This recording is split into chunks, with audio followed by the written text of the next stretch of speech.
Well, I'm joined in the studio by the Conservative MP, Laura Trott. Very good to see you today. Thanks very much for joining us. Shall we start, I suppose, with what people I was probably hoping to come more to the end of our interview with, talking a little bit about Liz Truss and the economic impact of what she's saying. How do you reflect on the fact that she's speaking today and the kind of things she's going to say about Rishi Sunak and the fact that he spent far too much money in her mind? Well, I think Liz Truss has admitted herself that mistakes were made last year. And I think what is really important is that the Prime Minister was very clear, in the Conservative leadership contest last year, that obviously we must do supply-side reform, it's really important, but, above all, we must be focused on fiscal stability. And that's what he has done since he's been in power. He has restored fiscal stability to this country. He's focused on bringing inflation down, growing the economy and cutting the debt. Liz Truss says she would have saved $35 billion if she'd been the Prime Minister. Do you think that those sums add up? No, I don't. OK, that's a pretty straightforward answer. The Lib Dems have said it's a bit like an arsonist giving a talk about fire safety. I think, as I said, she admitted mistakes were made. I think it's important that we focus on what we're doing at the moment, though.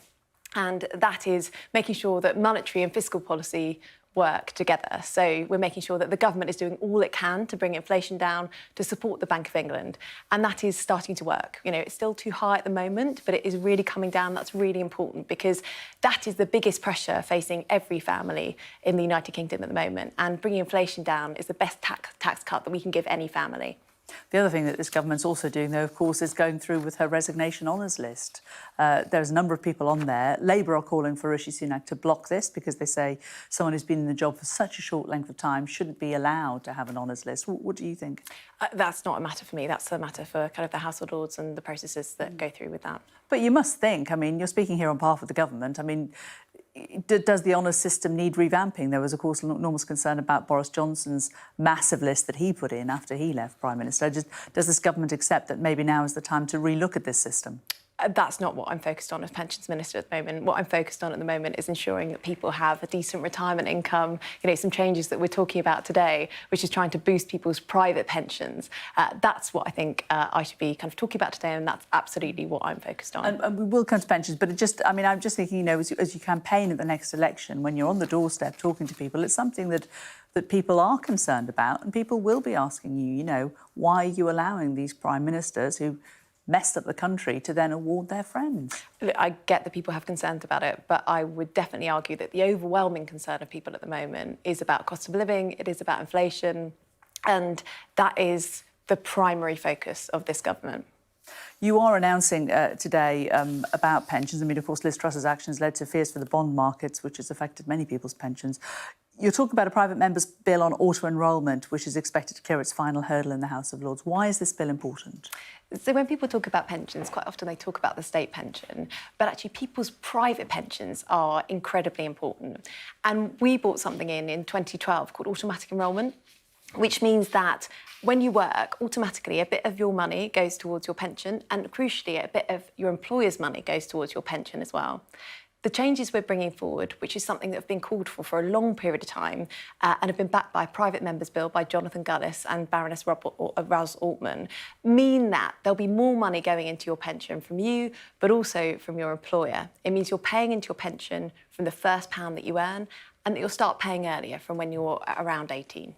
But there'll be people who are on the lowest levels of earning, who you want to auto-enrol, who may not be able to afford the cut to their pay packet if they do this. They can't afford to live now on what they've got. So what we've seen at the moment is that actually very low rates of people withdrawing from automatic enrolment. And, we've obviously put a lot of support in place for people at the moment, the cost of living support, the cost of living payments for the lowest paid. But also we're going to phase this in over time. We know it's really important, it's done gradually, and that the effect on people's income is very small and over a long period. So we've absolutely taken that into account. But aren't you sending a message to people that they can't rely on the state pension? Is that what you're hoping to do? No, not at all. The state pension is always going to be the bedrock of people's support in retirement. But we know to get the retirement that people will want their own private pensions as well. And we're making sure that they've got that in place, and also that every single penny that they put into their pension is working really, really hard for them. We're expecting an announcement this week on HS2.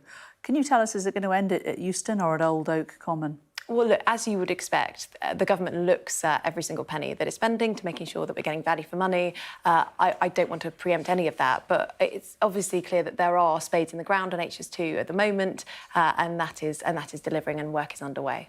But I mean, in terms of it being a waste of money, it's been a colossal waste of money, hasn't it? If we spent £100 billion and it's actually a railway that doesn't bring people into the heart of London. Well, look, there are clear benefits to the project. It's been a long-term project, but as I said, this is something which the government constantly keeps everything it spends under review. But the whole point of it was to level up the north and to do a fast connection between London and the north. We know that it's not going to be going as far into the north as we expected, and it now looks like potentially it may not be even coming into London either. I mean, I think the government's done a huge amount on levelling up over the course of this parliament. You put millions and millions of pounds into regeneration projects. That's been incredibly important. We've had things like restoring your railways, bringing railway lines back in to use for the first time. So there is a huge amount going on. This is part of the flagship policy, of course, and it's part and of that. It costs the most. And it is delivering, right? We are talking about it going to Birmingham, but as I said, I'm not the Transport Minister. I can't preempt what is going to happen, but it's right that the government looks at every single penny that's being spent.